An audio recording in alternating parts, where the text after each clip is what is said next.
আপোনালোক আটাইকে মোৰ চেনেল শিৱৰচামাত স্বাগতম জনাইছোঁ। আজি মই আপোনালোকৰ বাবে লৈ আহিছোঁ মা শক্তি আৰু বাবা শিৱৰ প্ৰেমৰ আধ্যাত্মিক ৰহস্য। প্ৰেম এটা এনেকুৱা শব্দ যি সকলো হৃদয় স্পৰ্শ কৰে, কিন্তু যেতিয়া সেই প্ৰেম শিৱ আৰু শক্তিৰ হয় তেতিয়া সেইটো কেৱল মানুহৰ নহয়, সমগ্ৰ বিশ্ব ব্ৰহ্মাণ্ডৰ আধ্যাত্মিক ৰহস্য হৈ পৰে। শিৱ আৰু শক্তিৰ অৰ্থ। শিৱ নোহোৱাকৈ শক্তি পথভ্ৰষ্ট আৰু মা শক্তি নোহোৱাকৈ শিৱ নিষ্ক্ৰিয়।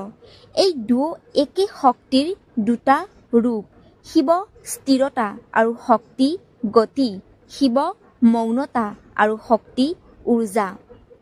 সতীৰ পৰা মা পাৰ্বতী প্ৰেমৰ এক অতুলনীয় ব্যাখ্যা।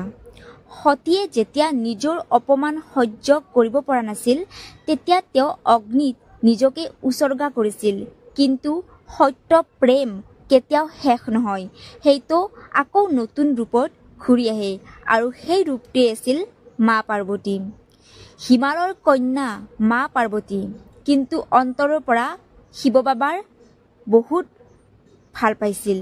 তেওঁ কঠোৰ তপস্যা কৰিছিল আৰু নিজক পাহৰি কেৱল বাবাক লাভ কৰিবলৈ চেষ্টা কৰিছিল। আৰু যেতিয়া প্ৰেম পবিত্ৰ হয় ব্ৰহ্মাণ্ডও তেওঁৰ তলত নত হয়। এই প্ৰেমৰ অৰ্থ আমাৰ জীৱনত। এই কাহিনী কেৱল দেৱ দেৱীৰ নহয়, এইটো আমাৰ সকলোৰে জীৱনৰ বাবে এটা শিক্ষা।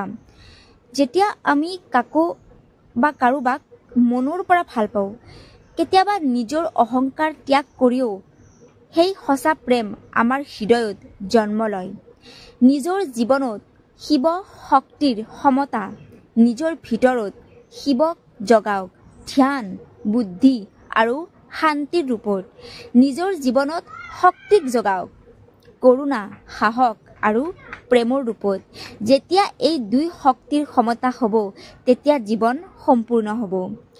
বাবা শিৱ আৰু মা শক্তি আমাৰ ভিতৰতে আছে। তেওঁলোকক কেৱল আমি আমাৰ প্ৰেমৰ দ্বাৰা জগাব লাগিব আৰু তেতিয়া আমাৰ জীৱনো এটা দিব্য কাহিনী হৈ পৰিব।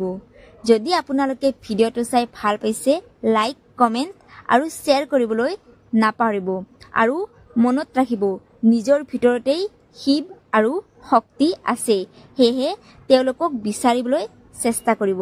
আৰু পৰৱৰ্তী আপোনালোকৰ বাবে মই কি ভিডিঅ' আনিব লাগিব মোক কমেণ্টত জনাব।